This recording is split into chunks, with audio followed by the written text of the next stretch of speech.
Hey mga sis, Sisi here, and ngayon mag-what's in my gym bag tayo.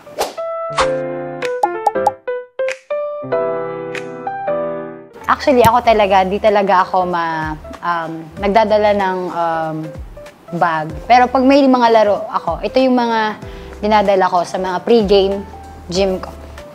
So first, ang dinadala ko is sapatos. So, ito yung ginagamit ko pag nagbabike ako, nagja-jogging ako, kasi yun yung pinakaunang exercise na ginagawa ko sa pre-game gym ko.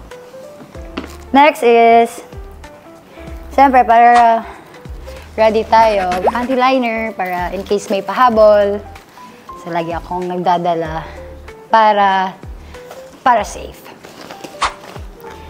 Tapos, power bank. Kasi sobrang social media app ako, nakatambay talaga. So, kailangan ko ng maraming baterya sa cellphone ko. And cellphone, sobrang madamot ako sa sarili ko. Hindi ko talaga, okay lang yung pamilya ko, yung bibigyan ko. Basta sila.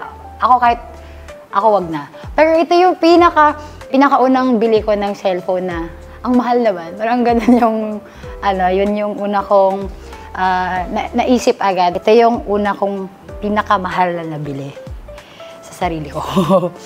Cellphone. And next, yun, charger. Ito, sasakyan. Ang storya naman nitong sasakyan is, meron na talaga akong isang sasakyan, which is yung dream car ni Papa. And dito naman sa Manila, since city travel lang. Ang hirap kasing mag-commute palagi. So, nag-ipon ako and bumili ako ng sasakyan. Maliit lang, pang city travel lang. Pero, second hand. Pero okay pa naman siya. Like, gumagala naman. And smooth pa naman. So, yeah. Next is damit. Kasi alam ko, may mga kaibigan akong biglang nagpapakita. Kahit nasa training ako or sa gym ako, laging, tara, kain tayo. So, para ready naman. Okay, ito yun. Dadala ko ng damit. Tapos, syempre, Sisters Night Plus. Para no worries tayo. And pag monthly natin, hindi tayo ma-worries kasi may dala. Panali. And lastly, wallet. Actually, ako yung klaseng tao na nagko-collect ng mga iba't ibang pera sa ibang bansa. So, meron akong, Cambodia. Kasi galing ako Cambodia nung last year, SEA Games. So, nag-collect din ako ng pera sa Qatar. Reals naman. Pumunta ako ng Qatar way back 2016. So, pumunta kami doon ni EJ. And, yun, ito lang nakulik ko. Ito, Cambodia ulit.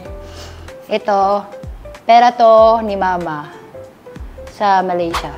Binigay niya sa akin, sabi niya, ito yung pera sa Malaysia. Okay. Ganda nga, parang ang hirap niyang punitin. Ito, Brazil. Kasi nagpunta kami last year ata, nag-Brazil kami for a training camp and sobrang ganda doon. Lalo na yung Christ Redeemer. Nagte-training kami sa beach and then nakikita namin yung Christ Redeemer sa gilid. So, sobrang ganda. Tapos Korea. Nag-Korea kami, nito lang din. Nag-friendly match kami ng Daegu team sa Korea. Yan.